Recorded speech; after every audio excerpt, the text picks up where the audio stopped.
சற்றுமுன் வெளியான தகவல் ரேஷன் அதற்கு முக்கியமான தகவல் வெளியிடுது. அது என்னன்னு பார்க்க போறோம். நீ நம்ம சேனலை சப்ஸ்கிரைப் பண்ணாம இருந்தீங்கன்னா மறக்காம லைக் பண்ணிக்கோங்க, சப்ஸ்கிரைப் பண்ணிக்கோங்க. உங்க நண்பர்களுக்கு தெரியப்படுத்த ஷேர் பண்ணுங்க. ரேஷன் கார்டு கேன்சல் ஆகுமா? பதட்டத்தில் பொதுமக்கள். வெளியான முக்கிய அறிவிப்பு. அதாவது ரேஷன் கார்டு வைத்திருப்பவர்கள் தகுதியின் அடிப்படையில் கார்டு கேன்சல் செய்யப்படும் என்று வெளியான செய்திக்கு அரசு விளக்கம் கொடுத்துள்ளது.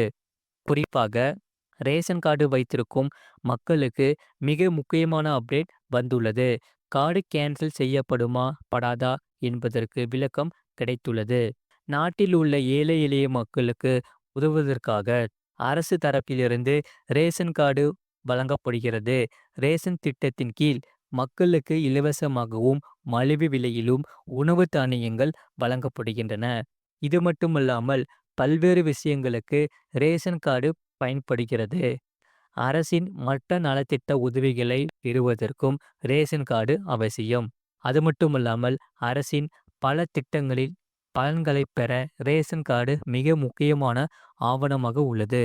எனவே ரேஷன் கார்டு தொடர்பான விதிமுறைகள் மற்றும் அப்டேட்கள் குறித்து உடனுக்குடன் தெரிந்து கொள்வது அவசியம். இந்நிலையில் கர்நாடகா மாநிலத்தின் உணவுத்துறை அமைச்சர் ரேஷன் கார்டு தொடர்பான ஒரு முக்கியமான அறிவிப்பை வெளியிட்டுள்ளார். மாநில அரசின் பல திட்டங்களில் பயனடையலாம் என்று சிலர் போலி ஆவணங்களை சமர்ப்பித்து ரேஷன் கார்டுகளை பெற்றுள்ளனர். இதுபோன்ற சட்டவிரோத ரேஷன் கார்டுகளை ரத்து செய்வதற்காக சமீபத்தில் மாநில அரசு அறிவித்திருந்தது. இது தகுதியான சில பயனாளிகளையும் கவலையடைய செய்தது. இந்நிலையில் அதற்கு மாநில அரசு விளக்கம் அளித்துள்ளது. தகுதியில்லாத பயனாளிகளை அடையாளம் காணும் வகையில் ரேஷன் கார்டுதாரர்கள் குடும்ப உறுப்பினர்கள் அனைவருக்கும் ரேஷன் பொருட்களை பெறுவதற்கு சம்பள சான்றிதழ் வழங்குவதை மாநில அரசு சமீபத்தில் கட்டாயமாக்கியது. இப்போது சம்பள சான்றிதழ் வழங்குவது கட்டாயமில்லை என்று மாநில அரசு கூறியுள்ளது. சமீபத்தில் உணவுத்துறை அமைச்சர் முனியப்பா தகுதியில்லாத ரேஷன் கார்டுகள் குறித்து உணவுத்துறை விசாரணை நடத்தி வருவதாக தெரிவித்தார். அரசு ஊழியர்கள் ரேஷன் கார்டு பெற்றிருந்தால் அந்த கார்டுகள் ரத்து செய்யப்படும் என்று கூறப்பட்டது. ஆண்டு வருமானம் ரூபாய் 1.20 லட்சமாக உள்ளவர்களின் பிபிஎல் கார்டுகள் ரத்து செய்யப்படும் என்றும் கூறப்பட்டது. தகுதியான பயனாளிகளின் ரேஷன் கார்டுகள் எக்காரணம் கொண்டும் ரத்து செய்யப்பட மாட்டாது என்று அரசு தற்போது உறுதியளித்துள்ளது. இது குறித்து நடவடிக்கை எடுக்கப்படும் என்றும் உணவுத்துறை அமைச்சர் முனியப்பா நம்பிக்கை தெரிவித்துள்ளார். மேலும் தகுதியில்லாத பயனாளிகளிடம் விசாரணை நடத்தப்படுவதால் ரேஷன் பொருட்கள் வழங்குவதில் தாமதம் ஏற்பட்டது. எதிர்காலத்தில் இதுபோன்ற பிரச்சினை வராது எனவும் அவர் விளக்கமளித்தார். அது மட்டுமில்லாமல் பொங்கலுக்கு முன் இதை செய்தால் கலைஞர் மகளிர் உரிமை தொகை கிடைக்கும். அதாவது கலைஞர் மகளிர் உரிமை தொகை கிடைக்காதவர்கள் பொங்கல் பண்டிகைக்கு முன்பாக செய்ய வேண்டிய முக்கிய அப்டேட் குறித்து தெரிந்து கொள்ளுங்கள். தமிழ்நாடு அரசு கலைஞர் உரிமை தொகை திட்டத்தின் கீழ் பெண்களுக்கு மாதம் 1000 ரூபாய் வழங்கி வருகிறது. 1,15,00,000 மகளிர் அரசின் இந்த நிதியுதவி மூலம் நேரடியாக பயன் பெற்று வருகின்றன. பெண்களின் வங்கி கணக்குகளிலேயே தமிழ்நாடு அரசின் கலைஞர் மகளிர் உரிமை தொகை நேரடியாக செல்கிறது. ஆனால் இந்த மகளிர் உரிமை தொகை எல்லா பெண்களுக்கும் கிடைப்பதில்லை. தமிழ்நாடு அரசு இந்த திட்டத்திற்காக வகுத்திருக்கும் சில கண்டிஷன்கள் அடிப்படையிலேயே பயனாளிகள் தேர்வு செய்யப்பட்டு மாதம் 1000 ரூபாய் கொடுக்கப்படுகிறது. வறுமை கோட்டிற்கு கீழ் உள்ளவர்கள், 4 சக்கர மற்றும் கனரக வாகனம் இல்லாதவர்கள், 5 ஏக்கருக்கும் மிகாமல் நன்செய் நிலம் வைத்திருப்பவர்கள், 10 ஏக்கருக்கு மிகாமல் புன்செய் நிலம் வைத்திருப்பவர்கள் எல்லாம் இந்த திட்டத்தின் கீழ் நிதியுதவி பெற முடியும்.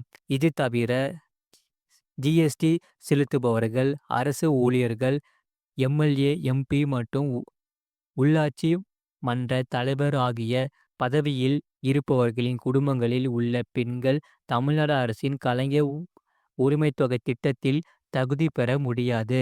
ஓய்வூதியம் பெற்றவர்களும் இந்த திட்டத்தில் பயனாளிகளாக இருக்க முடியாது.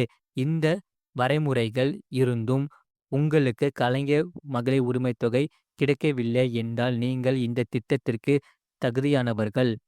எனவே அருகில் இருக்கும் இ-சேவை மையங்களுக்கு சென்று கலைஞர் மகளிர் உரிமைத் தொகைக்கு விண்ணப்பிக்கலாம். ஒருவேளை விண்ணப்பித்து ஏதேனும் காரணங்களுக்காக நிராகரிக்கப்பட்டிருந்தால் அவர்களுக்கும் உரிய ஆவணங்களுடன் மீண்டும் விண்ணப்பிக்கலாம். அரசின் வழிமுறைகளின்படி தகுதி வாய்ந்த பெண்கள் பலரும் இன்னும் கலைஞர் மகளிர் உரிமைத் தொகை திட்டத்தில் பயன்பெற முடியாமல் உள்ளனர். அவர்களுக்கு எல்லாம் நிதியுதவித் தொகை வழங்கும் வகையில் விரைவில் கலைஞர் மகளிர் உரிமைத் தொகை திட்டம் விரிவாக்கம் செய்யப்பட உள்ளது. அப்போது தகுதி வாய்ந்த பெண்கள் கலைஞர் மகளிர் உரிமைத் தொகை திட்டத்தில் சேர்ந்து கொள்ளலாம். சிலர் கலைஞர் மகளிர் உரிமைத் தொகை திட்ட பயனாளிகளாக இருந்தாலும் அவர்களின் வங்கி கணக்குகளுக்கு பணம் செல்வதில்லை என்ற புகார் உள்ளது. அடிப்படையானவர்கள் உடனடியாக கலைஞர் மகளிர் உரிமைத் தொகை விண்ணப்பத்தை மீண்டும் சரிபார்க்கவும். உங்கள் வங்கி கணக்கு எண் சரியாக கொடுக்கப்பட்டிருக்கிறதா என தெரிந்து கொள்ளுங்கள். உங்கள் பெயரில் வெவ்வேறுவர் மகளிர் உரிமைத் தொகை ரூ. 1000 பணம் வாங்க வாய்ப்பு இருக்கிறது. அதனால் வங்கி கணக்கு எண்ணை சரிபார்த்து தவறாக இருந்தால் அதனை சரி செய்து கொள்ளுங்கள். மொபைல் எண் சரியாக இருக்கிறதா என செக் செய்து கொள்ளுங்கள். மிக முக்கியமான இந்த 2 எண்களும் தவறாக இருந்தால் உங்களுக்கு மகளிர் உரிமைத் தொகை கிடைக்காமல் இருக்கலாம். எனவே பொங்கல் பண்டிகைக்கு முன்பாக தவறான வங்கி கணக்கு எண் மற்றும் மொபைல் எண்ணை சரி செய்து கொண்டால் அதை மாதம் முடிவதற்குள் உங்களுக்கு கலைஞர் மகளிர் உரிமைத் தொகை உங்கள் வங்கி கணக்குக்கு வர வாய்ப்பு இருக்கிறது. இது போன்ற செய்திகளை உடனுக்குடன் அறிந்து கொள்ள மறக்காம சேனலை சப்ஸ்கிரைப் செய்யுங்கள். மற்றவர்களுக்கு தெரியப்படுத்த ஷேர் செய்யுங்கள்.